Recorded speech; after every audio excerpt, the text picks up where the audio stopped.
এর মধ্যে কোনো রকম কেমিক্যালস নেই, অ্যালোভেরা দিয়ে তৈরি। বাজারে বিক্রিত যে বাসন মাজা আমরা ইউজ করি, ওই বাসন মাজার পরে শুকিয়ে গেলে দেখবেন সাদা সাদা মতো হয়ে আছে। তারপরে গরম খাবার যখন দেবেন, ওইগুলো কিন্তু আবার পেটে গিয়ে ওখান থেকে কিন্তু আলসার তৈরি হবে, কেমন একটা গন্ধ ছাড়ে। যারা রেগুলার ইউজ করেন তারা জানেন। তাহলে এই জিনিসগুলো যদি চেঞ্জ করি আমরা, তাহলে আমাদের পরিবারটা ভালো থাকবে না থাকবে না? আচ্ছা, এই খরচগুলো কখনো বন্ধ করতে পারবেন কি? বাড়িতে সকালবেলা ব্রাশ করা, অনেক বাসন মাজাতে হাতে ব্রাশের প্রবলেম হয়, যেটা হাজার প্রবলেম এসে যায় যে বেশি জল ঘাটলে। তো সেই ক্ষেত্রে এটা আমাদের যেহেতু অ্যালোভেরা দেওয়া আছে, ও বললো আমাদের এই স্কিনে কোনো প্রবলেম আসে না, প্লাস হচ্ছে আমাদের হাতটা খুব সফট রাখতে সাহায্য করে। এবং আমি এটা দিয়ে ব্যবহার করে যেটুকু দেখেছি যে বাসনও খুব তাড়াতাড়ি, যে আমাদের অয়েলি ভাব বা খাবারের যে দুর্গন্ধ, ওটা খুব তাড়াতাড়ি কিন্তু মিটিয়ে দেয়। তো এই খরচগুলো আমরা তো কখনো বন্ধ করতে পারবো না, তাই নয় কি? কিন্তু এইগুলো আমরা যতবার কিনবো ততবার লোকের ইনকাম হবে না? হবে না? কিন্তু আমার আপনার কোনো ইনকাম ঢুকবে কি? যাদের কাছে আমরা প্রতি মাস কিনছি, প্রতি বছর, বছরের পর বছর কিনে এসেছি, ওদের অবস্থার দিন দিন উন্নতি হচ্ছে না? হয়নি? কিন্তু আমার অবস্থা, আমার আপনার অবস্থা। কিন্তু আজকে যে জিনিস আমরা আপনাকে দেখাবো বা যে সিস্টেম আপনাকে দেখাবো, সেই সিস্টেমে যদি আপনারা দোকানটা চেঞ্জ করেন, তাহলে আমার আপনারও উন্নতি এখান থেকে অনিবার্য। ঠিক আছে? তো তো সেই আরো একটা প্রোডাক্টের সাথে পরিচয় করে দিয়ে তারপর আমরা একটু সাবজেক্টে আসবো। তবে তার আগে দুটো আর একটা কথা বলে নিই, যে যেখানে এখান থেকে আজকে আমরা যদি, আচ্ছা, এই প্ল্যাটফর্ম আমি বললাম যে সুস্থতা দেয়, তাই তো? কিন্তু একজন অসুস্থ বলতে আমরা কি বুঝি? অসুস্থ আমরা কাকে বলবো? যে বেডে শুয়ে থাকে, যার ওষুধপত্র লাগছে, তাই তো, মেডিসিন হেল্প লাগছে, তাকে তো অসুস্থ বলি। তার মানে যারা বেডে শুয়ে নেই তারা সবাই সুস্থ কি? না। তাহলে আমি আপনি কি সম্পূর্ণ সুস্থ? না। তাহলে দেখুন, আমরা অসুস্থও নই আর সুস্থও নই, আমরা এই অসুস্থ আর সুস্থর মাঝামাঝি বিলং করছি। তার মানে একটা সাব হেলথি জোনে কিন্তু আছে, মানে যখন খুশি আমরা অসুস্থ হতে পারি। আচ্ছা, এবার ছোটখাটো কিছু প্রবলেম হলে তখন আমরা কোথায় যাব? ডক্টরের কাছে। আচ্ছা, ডাক্তারবাবু কি বলবে? ডাক্তারবাবু দেখবেন, মেডিসিন দেবেন, টেস্ট করাতে বলবেন, তাই তো? তার মানে আপনি একটা খরচের যে শুরু করে দিলেন, তাই নাকি? তাহলে এই খরচটা কখনো বন্ধ হবে না? না। তাহলে সুস্থ থাকতে গেলে লাগবে না? লাগবে না? আচ্ছা, এবার এই সাবজেক্ট নিয়ে আমরা যখন কাজ করতে যাই, সেখানে মাঝে মধ্যে অবজেকশন উঠে আসে কি, আমরা না যদি ডাক্তারি, এটা কি ডাক্তারি করার প্রক্রিয়া মনে হচ্ছে তাদের। কিন্তু আচ্ছা, একটা কথা বলুন তো, সুস্থ মানুষ সুস্থভাবে কিভাবে বেঁচে থাকবে? ওর জন্য কি ডাক্তারের প্রয়োজন আছে?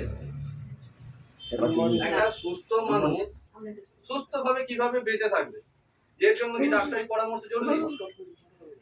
এবারে যদি জিজ্ঞাসা করি ডাক্তারি পরামর্শ জরুরি নয়, তাহলে একটা মানুষ সুস্থভাবে বেঁচে থাকতে গেলে তার কি করা দরকার? সুষম খাদ্য আর এক্সারসাইজ। আচ্ছা, এই দুটো কথা বলে দেওয়ার জন্য কি ডাক্তারের প্রয়োজন আছে? তাহলে আমরা এটা তো প্রত্যেকেই জানি। তাহলে এবারে যদি বলি যে যদি সুস্থ থাকার মেন হয় যে এক্সারসাইজ করতে হবে, এটা ডাক্তারবাবু বলার অপেক্ষা রাখে কি? মানে না, আমরা এটা শুরু থেকেই জানি বা আমরা পরিচিত। তাহলে এবারে এক্সারসাইজ কজন করে ওঠে? আচ্ছা, এবার ভালো খাওয়া দাওয়া বলতে আমরা কি বুঝি? ভালো খাওয়া দাওয়া বলতে আমরা কি বুঝি? আচ্ছা, আরো একটু এখন অ্যাডভান্স হয়েছে কি, মোমো, বিরিয়ানি, এগুলো হয়েছে না? আচ্ছা, হ্যাঁ, তো এই যে ভালো ভালো জিনিস আমরা খাচ্ছি, দেখুন একবার ভালো করে, যদি একটা বিরিয়ানি খেলাম, ওর মধ্যে পেলাম তো দুটো খালি চিকেনের পিস আর একটা আলু, বডি যে নিউট্রিশন চাইছিল ওর মধ্যেই কিছু গেল এক্সট্রা, ওই মাংসের প্রোটিনটুকু ছাড়া। কিন্তু হ্যাঁ, আলটিমেটলি আমাদের যে অ্যাসিডিটির প্রবলেম হতে পারে, গ্যাসের সমস্যা হতে পারে, মানে কনস্টিপেশনের প্রবলেম হতে পারে না? পারে। এইগুলো নিয়ে তো লোক আজকে অসুস্থ। তার মানে আমরা রোগও ডেকে আনছি, আবার শরীরের যে খাবার আমাদের দরকার সেগুলো কিন্তু দিচ্ছি না প্রপার। ঠিক ঠিক আছে? তো সেই শরীরের খাবার যদি আমরা সঠিকভাবে দিচ্ছি না, এক্সারসাইজও করছি না, তাহলে অসুস্থ হওয়ার জায়গা তৈরি করেছি না করি না? দেখুন, এবারে এখান থেকে সুস্থ মানুষ কিভাবে সুস্থভাবে বেঁচে থাকবে, তার জন্য যদি এক্সারসাইজ করা প্রয়োজন। আর আজকে আমাদের যদি এক্সারসাইজ করিনি, কেন করিনি? হয় সময় নেই, নাহলে এনার্জি নেই। এনার্জি নেই। আচ্ছা, তো এবারে আমাদের কাছে আছে ওয়ান্ডারফুল একটা মেশিন, যেটা 5 মিনিটে 2 কিলোমিটার জগিং করিয়ে দিতে পারে। তাহলে সকাল সকাল যদি এক্সারসাইজ হয়ে যায়। আর আমাদের কাছে যে প্রপার নিউট্রিশন, কোনটা কতটা খাবো, কোন খাবার কতটা খাবো, শাকসবজি, আমাদের কি জ্ঞান আছে মানে কোনটায় কত ভিটামিন আছে? না। কিন্তু যদি এমন হয় কোনো একটা মাল্টিভিটামিন ট্যাবলেট, তার মধ্যে একটা মানুষের যা যা লাগবে সেই সমস্ত ইন্ডিকেশনগুলো দেওয়া থাকে, আর আমরা একটা খেলেই তো কাজ মিটে যায়। তাহলে অসুস্থ না হলে তাহলে কি ডাক্তারের প্রয়োজন পড়বে? কিন্তু এগুলো নিয়ে তো আসছি, তার আগে খালি একটা ডেমো দেখে নেবো, নিয়ে এমন একজন ব্যক্তিকে তুলে ধরবো যারা এই জিনিসগুলো ব্যবহার করে আমরা কি বেনিফিট পেতে পারি, আর ওনারা আমাদের যে লাইফে চেঞ্জ এনেছেন, বা উনি ব্যক্তিগতভাবে লাইফে যে চেঞ্জ এনেছেন সেটা কিভাবে এনেছেন ওনার মুখ থেকে শুনে নেবো। তার আগে আমাদের বাড়ির মহিলারা কিভাবে সুস্থ থাকতে পারে ছোট্ট একটা জিনিস আমরা একটু দেখে নেবো। যদিও এর কাজ অনেক ব্যাপক, আমি একটু দেখিয়ে দেবো।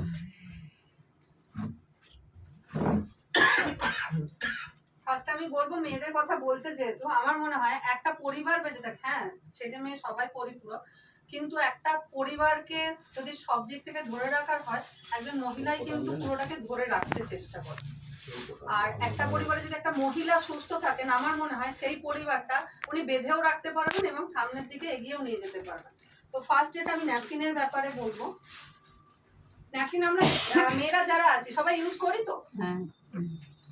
যখন আমরা কিনে নিয়ে আসি, তো ফার্স্ট আমি প্যাকেটের ক্ষেত্রে যেটা বলবো, আচ্ছা এখানে অন রেকর্ড হচ্ছে, অন্য কোম্পানির নামটা মুখে নেব না।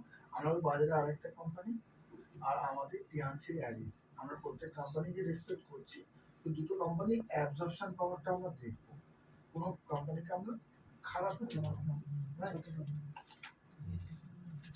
ফার্স্ট আমি প্যাকেজিং এর ক্ষেত্রে যদি বলি, কোনো কোম্পানিকে ছোট করে বলছি না আমি। ধরুন এখন আমাদের কি চারিপাশে কি দেখতে পাচ্ছি, প্লাস্টিক বর্জন করতে বলছে কিনা। তো সেই ক্ষেত্রে একটা জিনিস দেখুন, আমরা এটা ইউজ করার পর যখন ফেলে দিই এবং কিছুদিন পরে যখন ওটা আবার ব্যাকে ফেরত আসে, এটা কি নষ্ট হয়? না। পরিবেশ এটা দূষণ করে তো আমাদের। কিন্তু আমি আমাদের টিয়ানসি অ্যাডিজের কথা যেটা বলবো, এটা অ্যালুমিনিয়াম ফয়েল দিয়ে তৈরি, যেটা আপনি যদি মাটিতে পুঁতে দেন এটা মাটির সাথে মিশে যায়, তাহলে এটা আমার পরিবেশটাকেও দূষণ করছে না। এটা ফার্স্ট আমি প্যাকেজিং এ গেলাম। দ্বিতীয় কথা হচ্ছে, ধরুন আমি একটা ন্যাপকিন ইউজ করছি এবং এই ন্যাপকিন ইউজ করার জন্য মহিলাদেরকেই বলছি, আমরা যখন ইউজ করি খুব বেশি হলে এইভাবেই কাটি তো। আমার ইউজ করার পরে খুব যদি যত্নবান হই, কোথাও তুলে রাখি, কিন্তু এর মধ্যে বাতাস যাচ্ছে তো, তার জন্য ব্যাকটেরিয়া এর মধ্যে প্রবেশ করছে তো, এবং ওই ব্যাকটেরিয়া যুক্ত জিনিসটা আমরা কিন্তু নেক্সট বার আবার ব্যবহার করছি। কিন্তু আমাদের টিএনসির অ্যাডিসের ক্ষেত্রে আমি যেটা বলবো, আমার যতটা প্রয়োজন আমি ইউজ করলাম এবং আমার ইউজের পরে এটা আমি আবার এয়ার টাইট করে রেখে দিতে পারবো, যাতে এর মধ্যে কোনো বাতাস না ঢুকে, ব্যাকটেরিয়া যদি না ঢোকে, তাহলে ব্যাকটেরিয়া মুক্ত একটা ন্যাপকিন আমি আমার পরিবারের হাতে বা আমার নিজের জন্য আমি ব্যবহার করতে পারবো। এটা গেল। এরপর আমি যে অ্যাডিসের কথা বলছি, কেন এটা আমি ব্যবহার করব, কারণ আমরা বাইরে কাজ করতে গেলে অনেক সময় এই ন্যাপকিন, যদি আমি প্রশ্ন করি কাউকে যে কতক্ষণ যায় একটা ন্যাপকিন, তুমি ফার্স্ট টাইম এসেছো, তো এই ন্যাপকিন কতক্ষণ যায়, একটা ন্যাপকিন কতক্ষণ ইউজ করা যায়? বসে বলুন। ডাক্তারে বলে 4 ঘন্টার বেশি ইউজ করবেন না, কিন্তু অনেক সময় আমরা 6 ঘন্টাও ইউজ করে ফেলি, হয়তো দূরে কোথাও গেলে বা আমরা কোথাও বাইরে কোথাও গেছি চেঞ্জ করার হয়তো সেরকম জায়গা পাচ্ছি না, সেক্ষেত্রে আমাদের 6 ঘন্টার আপারেও চলে যায়। আমরা আমাদেরই অজান্তে কিছু জিনিস কিছু ভুল করে ফেলি, যেখানে আমাদের এই রোগগুলো আস্তে আস্তে আসতে থাকছে। যেমন সিস্টের সমস্যা আগে এত ছিল না, কিন্তু এখন প্রতিটা ঘরে ঘরে চলে এসছে, তাই তো। টিউমারের সমস্যা আসছে, মিসক্যারেজের সমস্যা আসছে। WHO একটা সার্ভে করে দেখেছে যে প্রতি 7 সেকেন্ডে একজন করে মহিলা মারা যাচ্ছে শুধুমাত্র আমাদের ইউট্রাসের ক্যান্সারের জন্য। তো আমরা যদি সঠিক জিনিস ব্যবহার করলে এই রোগগুলো আসা থেকে আমরা মানে জায়গাটাকে থেকে নিজেদেরকে বাঁচাতে পারি। আমার মনে হয় একটা পরিবারকে আমরা বাঁচিয়ে দিতে পারবো। এরপর আমি ক্যাপাসিটির কথা যেটা বলবো, এটা আমি ওকে জিজ্ঞাসা করলাম, ও বললো মিনিমাম 2 থেকে 3 ঘন্টা। তবু আমরা শুনেছি যেটা 4 থেকে 5 ঘন্টা যায় একটা ন্যাপকিন। আমাদের অ্যাডিসের ক্ষেত্রে ক্যাপাসিটি আছে 12 ঘন্টা। কিন্তু এটা কি আমার মুখের কথায় বিশ্বাস হবে? আমরা যদি এটা সরাসরি দেখে নিতে পারি সেটা আরো ভালো লাগবে নাকি?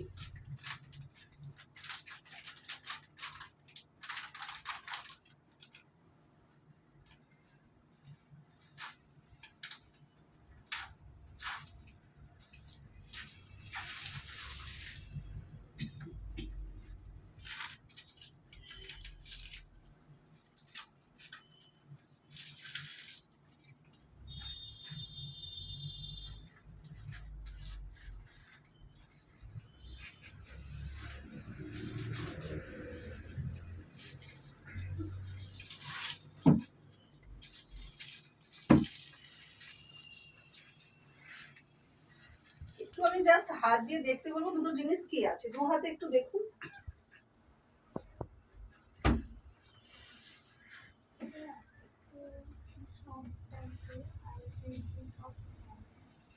দাদা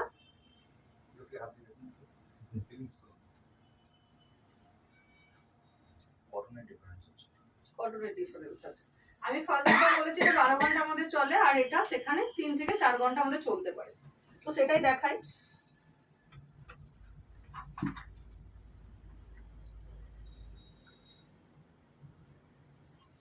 আমি এতটা জল নিলাম, এতে ঢালার জন্য।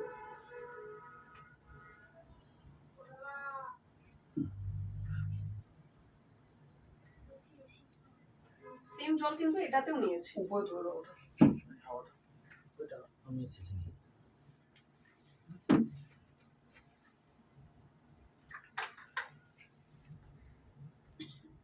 আমি জাস্ট দুটো জিনিস হাত দিয়ে দেখতে বলবো। মুভ হবে আবার চেপে অফ করে দিতে হবে। যত লাগবে তো লাগবে, চেপে দাও। যা দেখুন তো।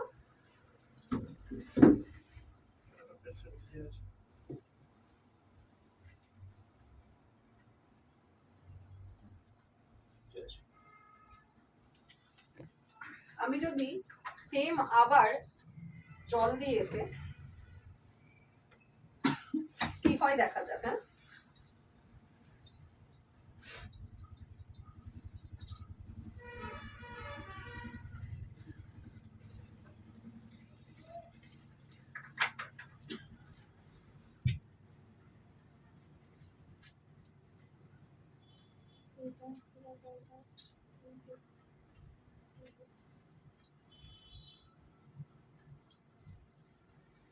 তাহলে এরকম যদি একটা ন্যাপকিন আমরা নিয়ে বাইরে যাই তো আমি টেনশনে ভুগবো কি না ভুগবো? আমার কি মনে হবে যেটা চেঞ্জ করার প্রয়োজন আছে? আমি যদি পরীক্ষা দিতে গেছি, যদি আমি স্টুডেন্টদের কথাই বলি, পরীক্ষায় মনোযোগ কি সে দিতে পারবে? তার তো মনোযোগ অন্যদিকে চলে যাবে, তাই তো? আমাদের ন্যাপকিন কেন এটা শুষে নিচ্ছে, আর কেনই বা এটার মধ্যে জল ধারণ ক্ষমতা এত বেশি? আমাদের ন্যাপকিন কিন্তু 7টা লেয়ারে তৈরি, এবং 7টা লেয়ারের বাইরেও আছে, এর মধ্যে থাকে অক্সিজেন বাবলস, যেটা আমাদের 12 ঘন্টা চলতে সাহায্য করছে, যার জন্য আমার লিক করার ভয়টা কিন্তু থাকছে না। এছাড়াও এতে একটা নেগেটিভ আয়ন ট্রিপ থাকে, যেটা আমাদের শরীরের পজিটিভ এনার্জিকে আরো পজিটিভ করে তোলে, যার জন্য আমাদের পেটের যন্ত্রণা, পায়ের যন্ত্রণা, টায়ার্ডনেস এগুলো কিচ্ছু থাকে না। তো সেক্ষেত্রে আমি একটা জিনিস আরেকটা জিনিস দেখাবো, যদি আমি এই জলটা পুরোটাও দিয়ে দিই, এটা কিন্তু শুষে নেবার মতো ক্ষমতা রাখে। কিন্তু আমরা ডুবিয়ে দিলে বুঝতে পারবো, ওটা ডুবিয়ে দিলে বুঝতে পারবো। আচ্ছা স্যার, মানে আমরা পুরো বাবলস গুলো দিয়ে দিই, উল্টে দেখি। এটা আমার কাছে নতুন, তোমরা যেভাবে করছো। আগে রবীন্দ্র জিনিস গোঘাট থেকে নিয়ে যাচ্ছে, যাত্রা করলে কিছু পাওয়া যায়, এটা মানে বোঝা গেছে। মানে গোঘাট খুব বেশি ডেমো দেখাচ্ছে, তার মানে এটা প্রমাণিত হচ্ছে। Very good. এটা যে 7টা লেয়ারে তৈরি, আমি প্রত্যেকটা লেয়ার কিন্তু একটা একটা করে দেখিয়ে দিচ্ছি। দেখুন, এটা ফার্স্ট আমি কেটে নিয়েছি 1 নম্বর।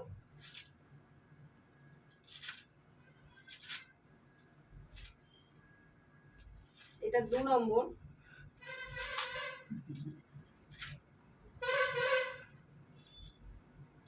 এটা 3 নম্বর।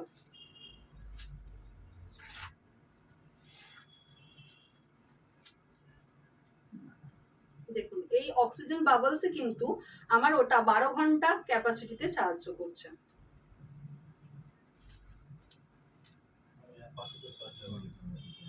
হ্যাঁ, এয়ার পাস করতেও সাহায্য করে, যার জন্য আমাদের ইরিটেশন যে প্রবলেম হয় সেই ক্ষেত্রে ওই প্রবলেম কিন্তু আমাদের আসে না, ইনফেকশনের ভয় কম থাকে। 6 নম্বর, 5 নম্বর, 6 নম্বর, আর এই দেখুন 7 নম্বর, 7টা লেয়ারে তৈরি আমি বলেছিলাম তো। কিন্তু এটার মধ্যে কি দেয়া থাকে যার জন্য জল ধারণ ক্ষমতা আমাদের থাকে না এটার মধ্যে, দেখুন শুধু জাস্ট একটু কটন দিয়ে এটাকে পেস্টিং করে দিয়ে দিয়েছে। তাহলে আপনাদের কি মনে হয় এটা বাইরে 12 ঘন্টা চলবে কি 6 ঘন্টা চলবে? 12 ঘন্টা তো দূরের কথা। এবং আপনারা যে ব্রেসলেটের ডেমো দেখলেন ওই সেম জিনিস কিন্তু আমাদের এই চিপটার মধ্যেও আছে। আমাদের রেডিয়েশনটা কাটিয়ে দিয়ে আমাদের যে শরীরের ক্ষমতাটা যেটা আমরা যে ওই যে টায়ার্ড ফিল করি, আমাদের যে পেটের যন্ত্রণা হয়, এই নেগেটিভ আয়ন ট্রিপের জন্য আমরা এই জিনিসটাকে বাঁচিয়ে নিতে পারবো, যেখানে আমাদের সারাদিন আমরা এনার্জির সাথে কাজ করতে পারবো এবং আমাদের যে সমস্যাগুলো আসছে সেই সমস্যাগুলোকে আমরা দূর করতে পারবো। আমি বলেছিলাম এটা টেনে নেবে, যদিও বেশিক্ষণ হয়নি, তবু আমি দেখিয়ে দিচ্ছি জিনিসটা।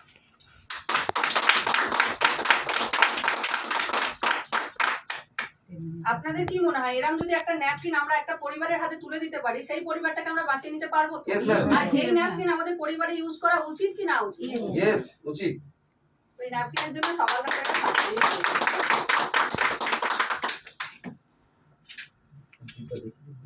হ্যাঁ ম্যাম ওনাকে দিয়ে দেখিয়ে দিন। দেখি দেন, আমি দিয়ে দেন।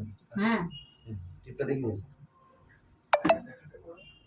একই আছে, একই জিনিস, ঠিক আছে, ব্যাপারটা একই।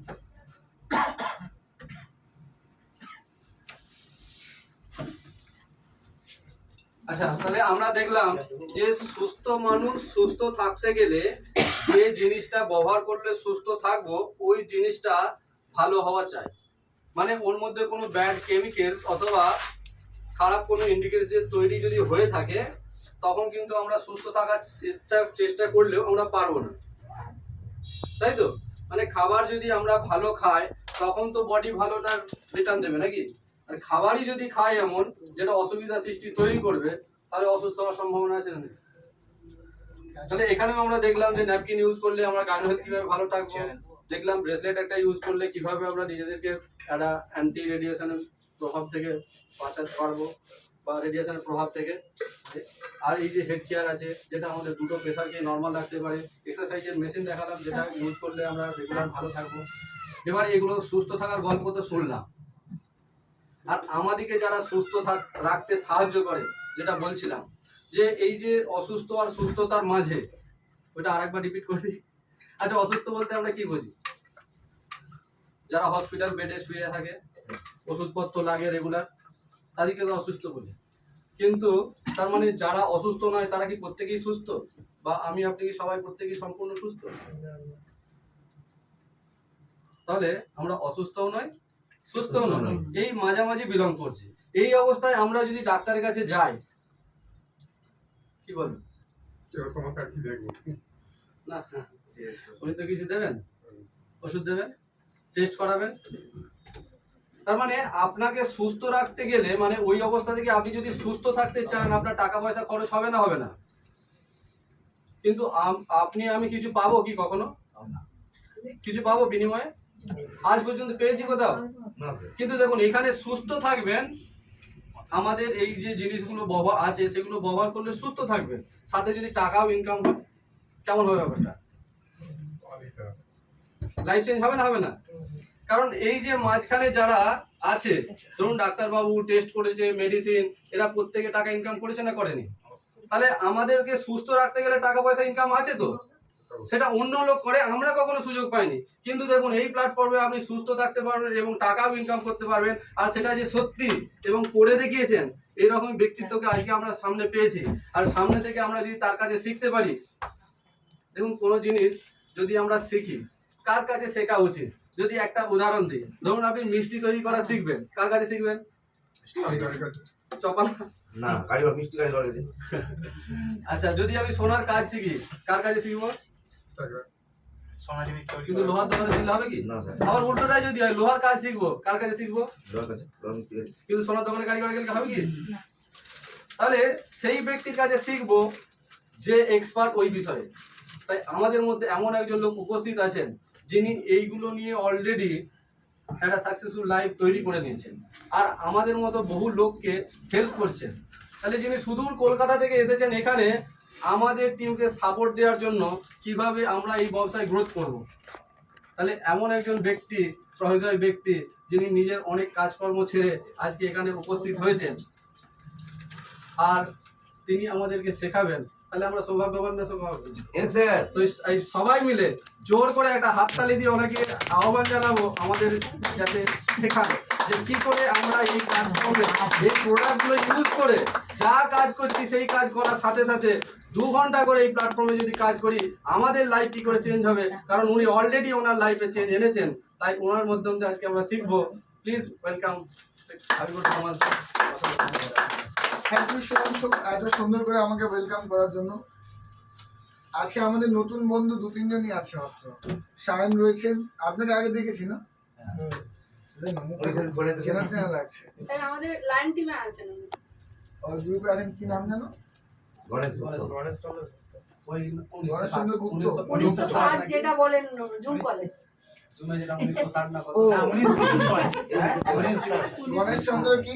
গুপ্ত সরি, গুপ্ত BHU গুপ্ত এটা নতুন শুনছি। অন্তর্ভুক্ত হয়। অন্তর্ভুক্ত রাখো। আমি নতুনই শুনছি। মানে উনি সবারই সঙ্গে মিশে থাকে, সেই জন্য অন্তর্ভুক্ত, ভেরি গুড। ভুক্তভোগী যেটা বলা হয়। গণেশ চন্দ্র, আমি ঠিক লিখছি কি না? ঠিক লিখলাম তো? কেন আপনার নাম? জেসমিন বানু। মানে আপনি ম্যারিড? না so how it is Banu? Banu তো বিয়ের পর হয় না? ও বানু টাইটেল। ওকে ওকে, আমার কাছে এটাও আবার নতুন। জেসমিন বানু, আমাদের বিয়ের পরে বানু বলে মেয়ের আইগুলো, মেয়েদের বানু আমি আগে কিন্তু দেখিনি। মানে আমিও মুসলিম কমিউনিটি থাকি কিন্তু কালকে আমি প্রশ্ন করেছিলাম ওকে, ওর কাছে এসেছিল, একটা প্রশ্ন করেছিলাম ওকে এটা কেন হলো, হয় খাতুন হয় নাহলে বেগম হয়। বেগম বিয়ে হওয়ার পর, হ্যাঁ বিয়ে হওয়ার পর বাবা টাইপটা হয়। এখন এটা কেন হলো? আপনি ঘুরে বসুন। স্যার সায়নকে আমি চিনি। স্যার আপনার নাম? রামকৃষ্ণ দে। গোপালচন্দ্র দে কেউ হয় নাকি? খুব সুন্দর নাম, রামকৃষ্ণ দে। রামকৃষ্ণ আমাদের মানে বাংলার জন্য একটা গর্বের। স্যার আমরা আবার কাছাকাছি থাকি তো। মানে এই আমাদের কামারপুকুর। কামারপুকুর, এটা মনে হয় কি মানে পৈতৃক বাড়ি। হ্যাঁ। সেই পুরনো বাড়ি, সেই খড়ের ছাউনি, মাটির সমস্ত কিছু। রামকৃষ্ণ দে, তাহলে একদিন দেখতে যেতে হবে। একদম। উনি মানে মা কালীর প্রেমে পাগল ছিলেন, তাই তো? হ্যাঁ। মানে মা ওনায় দেখা দিয়েছিল, এই তো? হ্যাঁ। আমি ঠিক বলে থাকি। আমরা শুনি বা নাটক দেখেছি, কিন্তু এখানেই যে আমি আসি, আমি লাস্ট 3 বছর আসছি। এখান থেকে কত দূর? কামারপুকুর স্যার মানে একজনের কাছে 10 মিনিট। 7 কিলোমিটার। এগুলো ওই বাড়ি সব দেখা যাবে, পুরো রক্ষণাবেক্ষণ হয়। হ্যাঁ, বাবা আমাদের সব। তাহলে সুধাংশু তুমি আমাকে নিয়ে যাও নি? আমার নাম হাবিবুর রহমান। না তুমি কারণ ধর্মের আপনি মধ্যে- খুব লিমিটেড টাইম নিয়ে আসেন, আমরা যেটুকু শিখতে পাই ওর পর এক্সট্রা টাইম হয়নি, সেই জন্য আপনাকে নিয়ে যাওয়া সৌভাগ্য হয়। না, আমি অবশ্যই যাবো। কিছুটা কিন্তু সারদা হয় তাই জন্মাটি। বা আমার তো খুব ভালো লাগছে, আমি অবশ্যই যাবো। দেখুন, টিএনস এমন একটা ব্র্যান্ড আমাদের সাধারণ মানুষের জন্য। আমরা সাধারণ পরিবারে জন্মগ্রহণ করেছি না অসাধারণ পরিবারে? নাকি হসপিটালে আম্বানির ছেলের সঙ্গে আমরা পাল্টে গেছি? না স্যার না স্যার হসপিটাল বেডের পাশে মুকেশ আম্বানি ছিল আর তার পাশে আমি ছিলাম। আমি ওদের ঘরে জন্মেছি আর ওই ছেলেটা মুকেশ আম্বানি আমার বাবার ঘরে জন্মেছে। ওখানে পাল্টে মানে নার্স ভুল করেছে নাকি? ভুল করেনি তো? তাহলে আমরা ঠিক জায়গাতেই জন্মেছি। মানে আমরা সাধারণ পরিবারে জন্মেছি, যে সাধারণ পরিবারের মধ্যে আমরা খুশি আছি। খুশি না খুশি না নাকি? Yes, sir. সবাই একদিন কাঁদছি Yes, sir. হ্যাঁ করে না না না যে কিছু নেই বলে ছাতি পিটছি খালি ব্যায়াম করছি কেউ? না না না তার মানে সকালে উঠে আমরা খেতে পাই, দুপুরে খেতে পাই, সন্ধ্যায় খেতে পাই, রাত্রেও খেতে পাই। যতবার খাওয়া যায় তার থেকে বেশি আমরা খাই, ঠিক না ঠিক? Yes, sir. তার মানে বাড়িতে সমৃদ্ধি আছে, চাল ডালটা আছে ঈশ্বরের দয়াতে। আচ্ছা, আমাদের যানবাহনের জন্য অটো ভাড়া, গাড়ি, বাইক, মোটরসাইকেল ঈশ্বর কিছু না কিছু দিয়েছে আমার, নাকি দেয়নি? দিয়েছে স্যার। তাহলে ওটুখানিও আছে, কিন্তু একটা জিনিস নিয়ে আমরা খুব চিন্তিত। সেটা কি জিনিস নিয়ে বলুন তো? স্বাস্থ্য তো বটেই, আর একটা মানি মানি স্যার, মানি টাকা ইনকাম।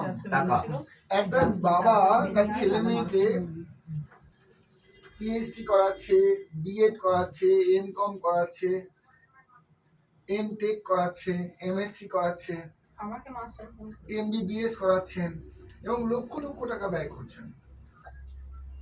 এটা কি সে কি নিশ্চিত ওই ক্যারিয়ারে তার বাচ্চা দাঁড়িয়ে যাবে? No sir. তা সত্ত্বেও বাবা মা তার জীবনের প্রধান অংশ লক্ষ লক্ষ টাকা, যেটা সে একসঙ্গে হয়তো মাইনেও পায় না, জমি বিক্রি করে হোক, জমি হোক, লোন নিয়ে হোক, বাচ্চার জন্য এক্সপেন্স করে দিই। তাহলে ওখানে কোনো গ্যারান্টি নেই আমার বাচ্চা কিন্তু ওই ক্যারিয়ারে সফলতম জায়গায় যাবে। আর যদি সফলতম জায়গায় যায়ও, ওর তো ক্যারিয়ার সেট হয়ে গেল, তারপরে কোনো জায়গা আছে যে উনি আপনার পাশে দাঁড়াবে বড় হয়ে? না স্যার। সেটা তার নিজের জন্য করবে, হ্যাঁ সেটা নিজের জন্য তৈরি করবে। না, করলো, অনেক ভালো সন্তান বাবা মায়ের পাশে দাঁড়ায়, কিন্তু গ্যারান্টি আছে? আপনি যেদিনকে তার কলেজের ফিস দিচ্ছেন, কোনো কাগজে এগ্রিমেন্ট হয় তোর মাইনের 30% আমার সারা জীবন? No sir. হয় না তো। না। তার মানে একটা অনিশ্চিত প্রকল্পে আমরা আগিয়ে যাচ্ছি, এবং এই আগিয়ে যাওয়া নিয়ে আমার কোনো আপত্তি নেই, আগিয়ে যেতেই হবে। জীবনে আপনার ছেলে মেয়ে, আমার সন্তান যেন থাকে দুধে ভাতে, এটা আমাদের পরম্পরায় চলেই যাচ্ছে। করতে, আমার বাবা মা করেছে, আমরাও করবো, ওরাও করবে, ওরাও নিঃস্বার্থভাবে করবে, ওরা নয় কি ওরাও এগ্রিমেন্ট করে করবে প্রত্যেককে, কিন্তু এটা পরম্পরা আমাদের। কিন্তু নিশ্চয়তার জন্য আমি আপনাকে বলছি, অনিশ্চয়তাই নির্ভরযোগ্য নিশ্চয়তা। কেমন? ভালো করে বুঝুন আমি কি বলছি। অনিশ্চয়তাই নির্ভরযোগ্য নিশ্চয়তা, এই কথাটা আমি বোঝাতে পারছি মানে কিছু? রামকৃষ্ণ বাবু, অনিশ্চয়তাই নির্ভরযোগ্য নিশ্চয়তা। কেন বলছি? একটা আপনি কোনো স্যালারিতে চাকরি করছেন, ভালো স্যালারি পান, আপনি নিশ্চিত নন কি ওই স্যালারিতে আপনার স্বপ্নগুলো পূর্ণ হচ্ছে না তো। আপনি 50,000 টাকা পেলেও আপনি মানি ম্যানেজমেন্ট না জানেন, তাহলেও কিন্তু আপনি নিশ্চিত জীবন গড়ে উঠতে সফল নাও হতে পারেন। 90% লোক ফেল করে মানি ম্যানেজমেন্ট ঠিক ক্রিয়েশন না করতে পেরে। আমরা আমাদের ইনকামের তুলনায় বেশি এক্সপেন্স করে, অনেক ইনকাম কিন্তু আমাদের জীবনের মূল সফলতার লক্ষণ নয়। অনেক ইনকাম কোনো না, ওই ইনকামটাকে ম্যানেজ করার মতো বুদ্ধিমত্তা, যেমন নলেজ, কি করে খেতে হয়, কি করে রান্না করতে হয়, কি করে ইনকামটা এলে ওটাকে ম্যানেজ করতে হয়, ওটাও কিন্তু একটা শিক্ষা। Yes, sir. 90% মানুষ অতিরিক্ত টাকা যখন আসছে, তিনি ম্যানেজমেন্টের অভাবে ওই টাকাটাকে ভুলভাবে ইনভেস্ট করতে লাগেন। গরিবদের কথা তো ছেড়ে দিচ্ছি, যারা 50-60 কামাচ্ছে না তারা তো গরিবই, নাকি? 10, 20, 15 কামিয়ে আমরা কেউ বড় লোক হতে না না পারি? না স্যার। সংসারটা চলতে পারে, কোনো চলে ডাল যাচ্ছে। ভাতটুকু হয়ে যাবে। আপনার যদি চাষবাস আছে, অনেক কিছু কিনতে হয় না, একটু গায়ে গতরে খাটলে ধানটা উঠে যাচ্ছে, মুখ কড়াই উঠে গেল, ওইভাবেই চলে যাচ্ছে আর কি। অনেকে চলছে। বাট ওটা কি আমাদের জীবন হওয়া দরকার ছিল? আমাদের জীবন কি হওয়া দরকার ছিল? সেটা হচ্ছে অ্যাবান্ডেন্সি। অ্যাবান্ডেন্সি মানে কি? প্রাচুর্যতা। প্রাচুর্যতা একটা নর্মাল চাকুরিজীবীর হাতে আছে না বড় ব্যবসায়ীর হাতে আছে? ওর ব্যবসায় আছে। তাহলে তো বড় ব্যবসায়ীরা তো অনিশ্চিত ব্যবসা করে, তাহলে নিশ্চিত কোনো স্যালারি পান না। আমরা সকলে জানি যে বড় ব্যবসায় সফলতা পাওয়া যায়, নিশ্চিত সফলতা রয়েছে, কিন্তু ওই জন্যই বলছিলাম অনিশ্চয়তার মধ্যেই কিন্তু সফলতা লুকিয়ে রয়েছে। যেদিনকে একটা এক্সাম্পল দিচ্ছি, ধীরুভাই আম্বানি ওনার রিলায়েন্স গ্রুপ খোলেন, উনি কি নিশ্চিত ছিলেন উনি এশিয়ার সবচেয়ে বড় কোম্পানি হবে?